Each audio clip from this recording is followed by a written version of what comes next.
राधे राधे, जय श्री कृष्ण। हमारी संस्कृति चैनल पर आपका स्वागत है। सबसे पहले बोलिए भगवान श्री हरि विष्णु की जय। हम सब पर भगवान विष्णु की कृपा सदैव बनी रहे। हम पुरुषोत्तम मास महात्म्य सुन रहे हैं। आज हम अध्याय 20 सुनेंगे। कल के अध्याय में हमने जाना कि महर्षि वाल्मीकि ने राजा दृढ़धनवा को उनके पूर्व जन्म का संपूर्ण रहस्य बताया। आज की कथा में हम जानेंगे कि महर्षि वाल्मीकि ने राजा दृढ़धनवा से आगे क्या कहा। तो आइए श्रद्धा और भक्ति के साथ आज की पावन कथा का श्रवण करते हैं। ऋषियों की पवित्र सभा में एक बार फिर गंभीर वातावरण छा गया। सभी मुनि भगवान नारायण की दिव्य कथाओं में तल्लीन थे, परंतु उनके मन की जिज्ञासा अभी शांत नहीं हुई थी। तभी सूत जी बोले, हे विप्रो, जब नारद मुनि ने भगवान नारायण के मुख से राजा दृढ़धनवा के पूर्व जन्म का अद्भुत वृत्तांत सुना, तब भी उनके हृदय को पूर्ण तृप्ति नहीं मिली। वे और अधिक जानने की इच्छा से पुनः प्रश्न करने लगे।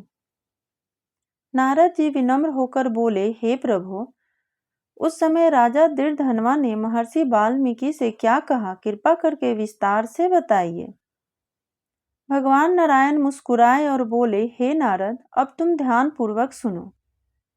जब राजा दृढ़धनवा ने अपने पूर्व जन्म का रहस्य जाना, तब उनके हृदय में वैराग्य और जिज्ञासा का उदय हुआ।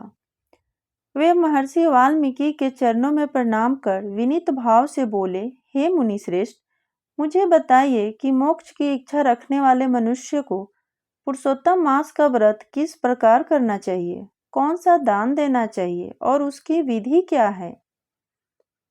हे प्रभु, यह ज्ञान केवल मेरे लिए ही नहीं बल्कि समस्त लोगों के कल्याण के लिए आवश्यक है। आपने ही बताया कि यह पुरुषोत्तम मास स्वयं भगवान का स्वरूप है।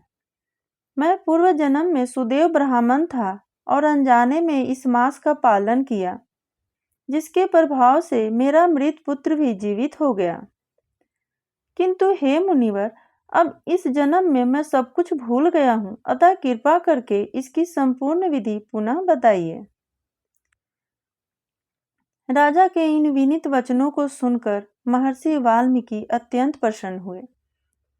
उन्होंने शांत स्वर में विस्तार से पुरुषोत्तम मास की विधि बतानी आरंभ की। हे राजन, इस पवित्र मास में मनुष्य को ब्रह्म मुहूर्त में उठकर सबसे पहले भगवान का स्मरण करना चाहिए। शुद्धता का विशेष ध्यान रखते हुए नित्य क्रम संपन्न करें। शौच, स्नान, आचमन और दंत धावन आदि विधि पूर्वक करें। स्नान के पश्चात शुद्ध वस्त्र धारण कर गोपी चंदन से तिलक लगाकर प्राणायाम और संध्या वंदन करें।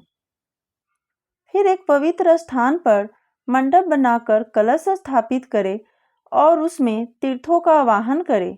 गंगा, गोदावरी, कावेरी और सरस्वती का स्मरण करें।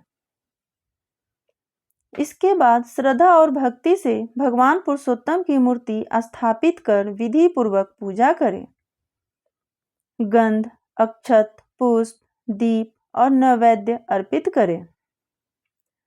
हे राजन, यह शरीर बहुत दुर्लभ है। धन, घर, पुत्र ये सब बार बार मिल सकते हैं, परंतु यह मानव शरीर बार बार नहीं मिलता।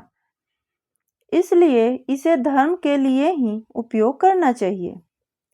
यह संसार क्षणभंगुर है। युवावस्था पुष्प के समान शीघ्र मुरझा जाती है। धन जल की तरंग के समान चंचल है और जीवन प्रतिदिन घटता जाता है। इसलिए बुद्धिमान वही है जो समय रहते धर्म का पालन करता है।